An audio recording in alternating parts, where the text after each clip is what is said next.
अमृत के धार केहू के तनो पियाई गो माई बिना।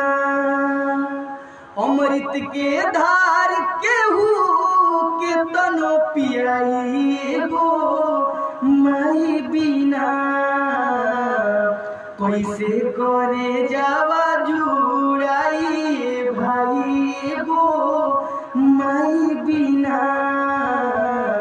कैसे करे जावा जुड़ाई भाई गो माई बिना। अमृत के धार केहू के तनो पियाई गो माई बिना। कैसे करे जावा